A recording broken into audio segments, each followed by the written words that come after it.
கர்த்தருக்குள் பிரியமான தேவஜனமே, உங்கள் யாவரையும் இயேசு கிறிஸ்துவின் நாமத்தில் இந்த எல்ரேமா வேர்ட் ஆஃப் காட் சேனல் மூலமாக சந்திக்கிறதுல ரொம்ப சந்தோஷம்.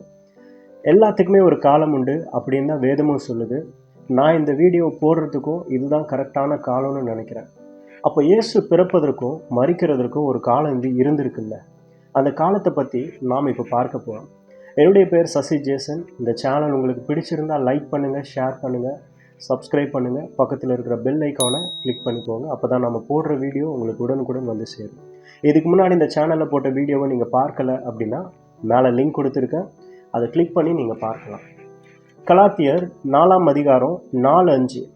நாம் புத்திர சுவிகாரத்தை அடையும்படி நியாயப்பிரமாணத்திற்கு கீழ்ப்பட்டவர்களை மீட்டு கொள்ளத்தக்கதாக காலம் நிறைவேறின போது ஸ்திரீயினிடத்தில் பிறந்தவரும் நியாயப்பிரமாணத்திற்கு கீழானவருமாகிய தம்முடைய குமாரனை தேவன் அனுப்பினார். இந்த வசனத்தில் யாரை பற்றி பேசியிருக்காங்க அப்படின்னா, இயேசுவை பற்றியும் அவருடைய பிறப்பை பற்றியும் அவர் மனுஷனாக இந்த பூமிக்கு வரதை பற்றியும் தான். 5வது வசனம் சொல்லுது, காலம் நிறைவேறின போது. இந்த வசனத்தை நாம் எத்தனையோ முறை வாசிச்சிருக்கலாம். ஆனால் இதில் போட்டிருக்க காலம் நிறைவேறின போது அப்படின்றதுக்கான அர்த்தம் என்ன? நம்ம நிறைய பேர் யோசிக்கிறோம், இது பழைய ஏற்பாட்டு காலம் முடிஞ்சதுக்கப்புறம். அப்படி இல்லைன்னா பழைய ஏற்பாட்டு தீர்க்க தரிசனங்கள் எல்லாம் நிறைவேறின பிறகு அப்படின்ற மாதிரி இந்த வசனத்தை பார்க்குறோம். ஆனால் அது அப்படி இல்லை. இயேசுவை பற்றிய கடைசி தீர்க்க தரிசனம் இயேசு பிறக்கிறதுக்கு 400 வருஷத்துக்கு முன்னாடி மல்கியாவால் எழுதப்பட்டது. மல்கியா 4வது அதிகாரத்தில் அவருடைய வருகையை பற்றி சொல்லப்பட்டிருக்கு. இப்போ மல்கியா புத்தகம் முடிஞ்சதோட இயேசுவோட பிறப்பு ஆரம்பமாகி இருக்கணும். ஆனால் ஏன் இந்த 400 வருஷம் பெரிய இடைவெளி? 400 வருஷன்றது அவ்வளோ ஒரு சாதாரண விஷயம் இல்லை, அது ரொம்ப பெரிய கேப். பிரதானமாக அவர் ஏன் கரெக்டாக அந்த காலத்தில் வந்தார் அப்படின்றதுக்கான ஒரு 4 காரியங்களை நம்ம பார்க்கலாம். அதில் முதலாவது ஒன்று மொழி. பழைய ஏற்பாடு எபிரேய மொழியில் எழுதப்பட்டது. அது யாருடைய மொழி அப்படின்னா யூதர்களுடைய மொழி. அப்போ பழைய ஏற்பாடு முழுவதும் யூதர்களுக்காக எழுதப்பட்டது.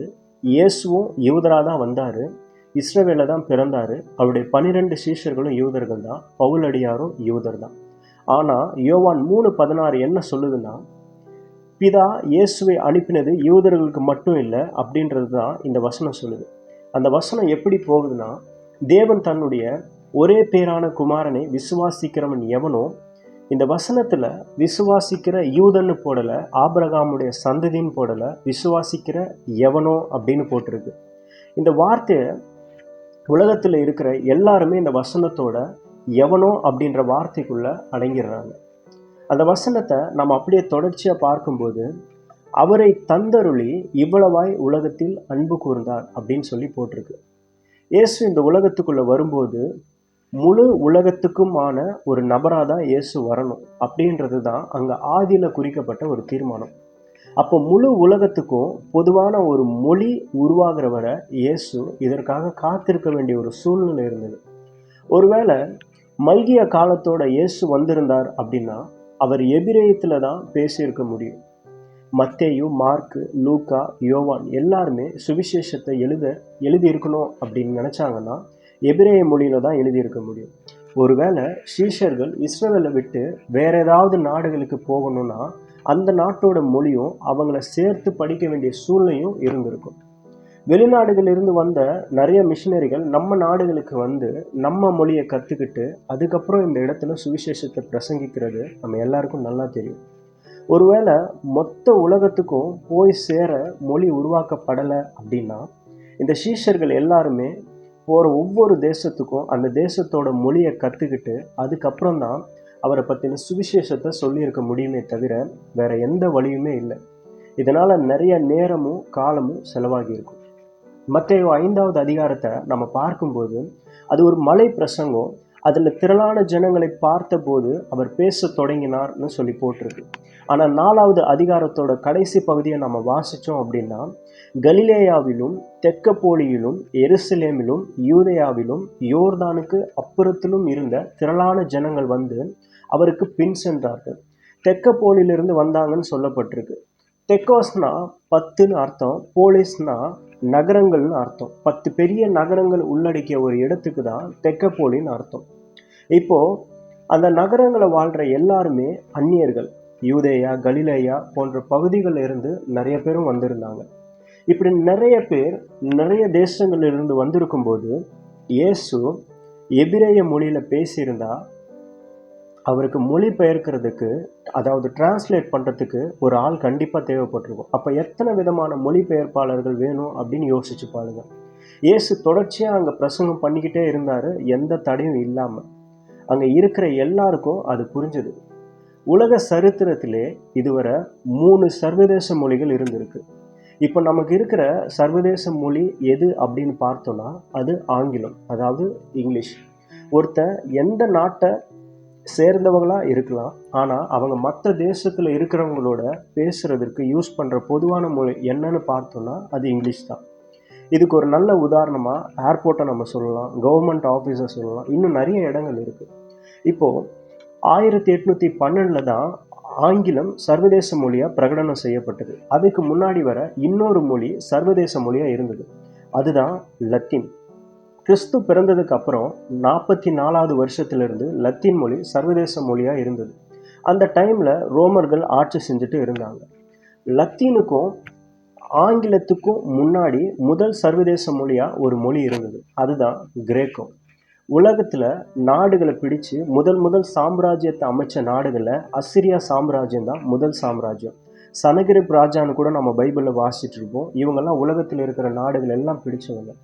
ஆனால் அவங்க முழு உலகத்தையும் பிடிச்சிருந்தாலும் அசிரியா மொழியை சர்வதேச மொழியாக மாற்றலை. ரெண்டாவதாக ஒரு சாம்ராஜ்யம் வந்தது, அதுதான் பாபிலோன். நேபுகாத்நேச்சருடைய காலத்தில் பாபிலோனியர்கள் என்ன செஞ்சாங்கன்னா அசிரியர்களை பிடிச்சாங்க. அவங்க பிடிக்காத சில நாடுகளையும் பாபிலோனியர்கள் பிடிக்க ஆரம்பித்தாங்க. அதில் ஒன்று தான் யூத தேசமும். இது அசிரியர்களாக பிடிக்க முடியல, ஆனால் பாபிலோன் ராஜா அசிரியர்களையும் பிடிச்சு இஸ்ரவேலையும் பிடிச்சு எருசலேமையும் பிடிக்கிறத நம்ம வேதத்தில் பார்க்கிறோம். அடுத்து இந்த பாபிலோனியர்களையும் பிடிச்சது யாரு அப்படின்னு நம்ம பார்த்தோம்னா தானியேல் 5வது அதிகாரத்தில் மேதியர்களும் பெரிசியர்களும் வந்து பாபிலோனையும் பிடிச்சாங்க.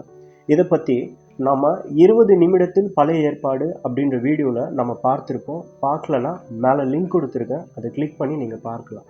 இப்போது இந்த பெரிசியர்கள் இன்னும் இருக்கக்கூடிய அநேக நாடுகளையும் பிடிக்க ஆரம்பித்தாங்க. இப்போ உலகத்தில் எவ்வளவு கண்டங்கள் இருக்குன்னு நம்ம பார்த்தோம் அப்படின்னா 5 கண்டங்கள். அதுலேயும் 2 கண்டங்கள் இப்போ கிட்டத்தட்ட ஒரு 200-250 வருஷத்துக்கு முன்னாடி தான் கண்டுபிடிக்கப்பட்டது. அதுக்கு முன்னாடி 3 தான் இருந்தது, ஆசியா, ஐரோப்பா, ஆப்பிரிக்கா. எஸ்தர் புத்தகம் 1வது அதிகாரத்தில் நம்ம முதல் வசனத்தை வாசிக்கும் போது இந்து தேசம் முதல் எத்தியோப்பியா வரையும் ஆட்சி செய்ததை போட்டிருக்கு. அதில் இந்துன்னு போட்டிருக்குது இந்தியா தான், அதாவது 127 நாடுகள். இந்தியா எங்கே இருக்குது அப்படின்னா ஆசியாவில் இருக்குது. எத்தியோப்பியா ஆப்பிரிக்கா கண்டத்தில் இருக்குது. எத்தியோப்பியாவில் தான் நைல் நதி ஆரம்பமாகுது, அங்கே தான் நாகரிகங்கள் உருவானது அப்படின்னு சொல்லப்பட்டிருக்கு. நாம் இதுக்கு முன்னாடி போட்ட நாம் யாருடைய சந்ததி அப்படின்ற வீடியோலும் நாம் இதை குறித்து பார்த்துருக்கோம். தெற்கு தொடங்கி வடக்கு வரைக்கும் அந்த நதி பாயும்போது அதுக்கு கீழே இருந்த எல்லா நாடுகளையும் அவங்க பிடிக்க ஆரம்பித்தாங்க. கிறிஸ்துவுக்கு முன்னாடி 333 அந்த பெர்ஷியாவையும் பிடிச்சு பெர்ஷியாவையும் பிடிச்சது யார் அப்படின்னு பார்த்தோன்னா மகா அலெக்சாண்டர் என்ன பண்ணாரு அப்படின்னா 333வது ஆண்டில் பெர்ஷியாவை பிடிச்சது மட்டும் இல்லாமல் பெர்ஷியா பிடிக்காமல் இருந்த சில நாடுகளையும் அலெக்சாண்டர் பிடிக்க ஆரம்பித்தார். அதனால தான் அவருக்கு மகா அலெக்சாண்டர் அப்படின்னு பேர் வந்தது.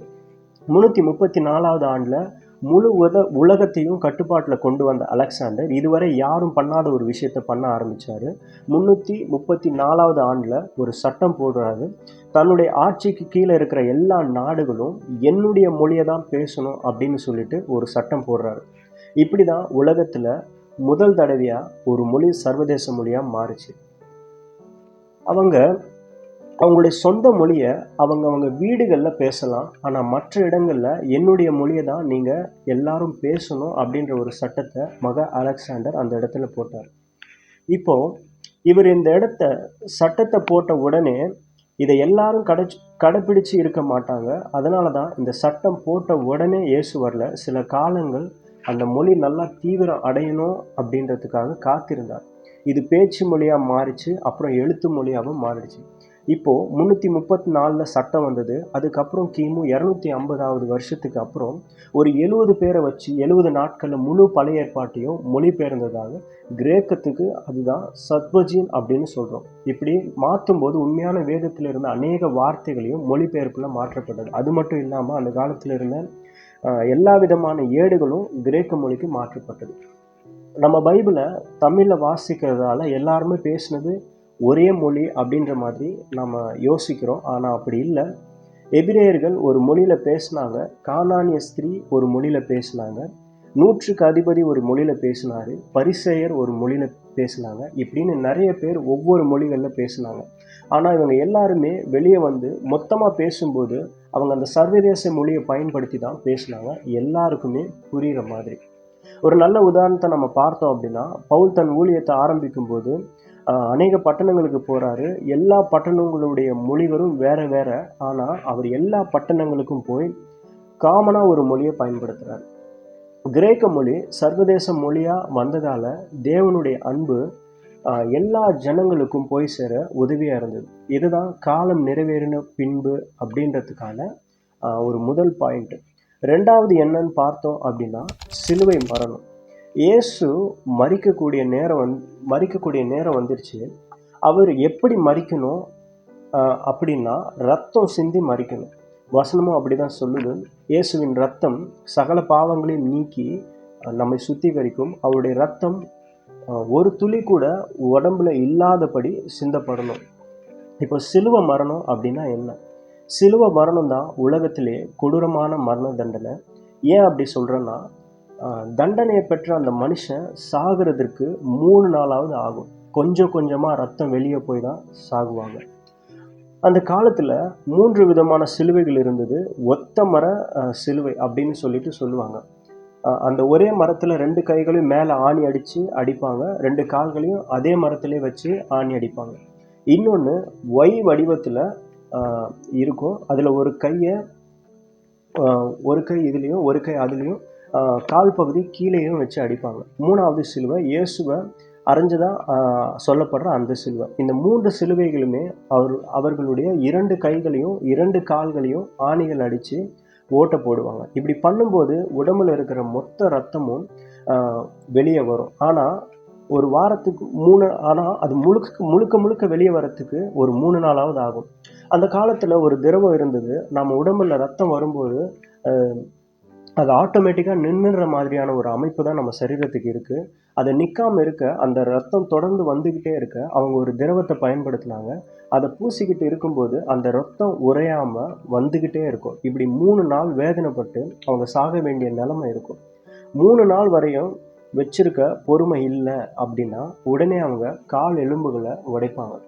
இதனாலையும் இறந்து போயிடுவாங்க. இயேசுவுக்கு பக்கத்தில் இருந்த 2 பேரையும் கால்களையும் உடைக்கிறத நம்ம வேதத்தில் பார்க்குறோம். இயேசுடைய கால் எலும்பை முறிக்க வரும்போது அவர் ஏற்கனவே மரிச்சிருந்தார். ஒரு மனுஷனுடைய ரத்தம் கடைசியாக வந்து தேங்குற இடம் தான் இந்த விழா பக்கம். அதனால தான் இயேசு அந்த இடத்துல குத்துனாங்க. ஆனால் அங்கிருந்து வந்தது தண்ணி மட்டும்தான். உடம்புல இருக்கக்கூடிய உறுப்புகள் கொஞ்சம் கொஞ்சமாக உருகி அது தண்ணியாக வெளியே வர ஆரம்பிக்குது. அவர் குத்தும்போது ரத்தமும் தண்ணியும் வெளியே வந்தது அப்படின்னு சொல்லி போட்டிருக்கு. அவர் உடம்புல சுத்தமாக ரத்தமே இல்லை அப்படின்றத காட்டுறதுக்கான ஒரு விஷயமா இது இருந்தது. இயேசுவுக்கு குடிக்க கொடுத்தது கூட என்ன அப்படின்னு பார்த்தோன்னா, அந்த ரத்தத்தை ஒரே வைக்காமல் இருக்கிறதுக்கு ஒரு திரவத்தை பூசுவாங்க. அதுதான் அவருக்கு குடிக்கவும் கொடுத்தாங்க. அது ரொம்ப கசப்பாக இருக்கும். அதனால தான் அதை காடின்னு சொல்லி வேதம் சொல்லுது. இந்த 2வது பாயிண்ட்லேருந்து நம்ம பார்க்கும்போது, இந்த சிலுவை மரணத்துக்கு முன்னாடி இயேசு வந்திருந்தார் அப்படின்னா, அவருடைய மரணம் எப்படிப்பட்டதாக இருந்திருக்குன்னா, ஒருவேளை கழுத்தை வெட்டியோ அப்படி இல்லைன்னா தூக்கில் போட்டோ கல் எறிந்தோ கொண்டு இருப்பாங்க. கல் எரியும் போது இருக்கிற பிரச்சனை என்ன அப்படின்னா, உடம்புல இருந்து முழு ரத்தமும் போகாது, ஆனால் எலும்புகள் கண்டிப்பாக உடையும். தூக்கில் போட்டாலும் கழுத்து எலும்பு உடையும், வெட்டுனா அது துண்டாகும், உடையும். ஆனால் தீர்க்க தரிசனம் என்ன சொல்லுதுன்னா, அவருடைய எலும்புகளை எல்லாம் காப்பாற்றுகிறார், அவைகளில் ஒன்றும் முறிக்கப்படுவதில்லை அப்படின்னு சொல்லி தான் வேதம் சொல்லுது. இப்படி ஒரு சிலுவை மரண தண்டனை உருவாகிற வர இயேசு காத்திருந்தார். இந்த மாதிரியான மரண தண்டனையை கொண்டு வந்தவங்க யாரு அப்படின்னு நம்ம பார்த்தோம்னா அது ரோமர்கள் தான். மூணாவதா ஒரு காரியம் என்ன அப்படின்னா, ஆண்டவர் நம்மளை எல்லாருமே தன்னுடைய பிள்ளையாய் மாற்றி கொண்டிருக்கிறார், மாற்றி வச்சிருக்காரு. ரோமர் 8:15 என்ன சொல்லுதுன்னா, அந்தபடி திரும்பவும் பயப்படுகிறதற்கு நீங்கள் அடிமைத்தனத்தின் ஆவியை பெறாமல் அப்பா பிதாவே என்று கூப்பிட பண்ணுகிற புத்திர சுவிகாரத்தின் ஆவியை பெற்றீர்கள். கலாத்தியர் 4:6 என்ன சொல்லுதுன்னா, மேலும் நீங்கள் புத்திரராய் இருக்கிறபடினால் அப்பா பிதாவே என்று கூப்பிடத்தக்கதாக தேவன் தமது குமாரனுடைய ஆவியை உங்கள் இருதயங்களில் அனுப்பினார்னு போட்டிருக்கு. உலகத்துல தத்தெடுக்கிற முறை எல்லா கலாச்சாரங்களுமே இருந்து வருது, இப்போ வரைக்கும் இருக்கு. ஆனா இந்த கலாச்சாரம் அந்தந்த நாட்டோட சட்டங்களுக்கு ஏற்ப மாறிக்கிட்டே இருக்கும். இப்போ ஒரு அப்பா ஒரு பிள்ளைய தத்தெடுத்துட்டாரு அப்படின்னா அவருக்கு தான் அந்த அப்பாவோட முழு சொத்தும் போகும். ஆனா பிற்காலத்துல அந்த அப்பாவுக்கும் அம்மாவுக்கும் ஒரு குழந்தை பிறந்துடுச்சு அப்படின்னா தத்தெடுக்கப்பட்ட பிள்ளைக்கு அந்த சொத்து போகாது, தனக்கு பிறந்த பிள்ளைக்கு தான் அந்த சொத்து எல்லாமே போய் சேரும். இந்த வாரிசு என்கிற ஒரு சட்டத்தை முதல்ல கொண்டு வந்தவங்க ரோமர்கள் தான். அந்த சட்டம் என்ன சொல்லுதுன்னா, யார் வேணாலும் பிள்ளைகளை தத்தெடுக்கலாம். அப்படி நீங்க தத்தெடுக்கும் போது அது ஆம்பளை பிள்ளையா இருந்தா உண்மையா தனக்கு பிறந்த ஆம்பளை பிள்ளைக்கு என்னென்ன உரிமைகள் இருக்கோ எல்லா உரிமைகளும் தத்தெடுக்கப்பட்ட அந்த பிள்ளைக்கும் இருக்கும் அப்படின்றது தான் அந்த சட்டம் சொல்லுது. ஆனா இது யூத கலாச்சாரத்துல அப்படி இல்லை.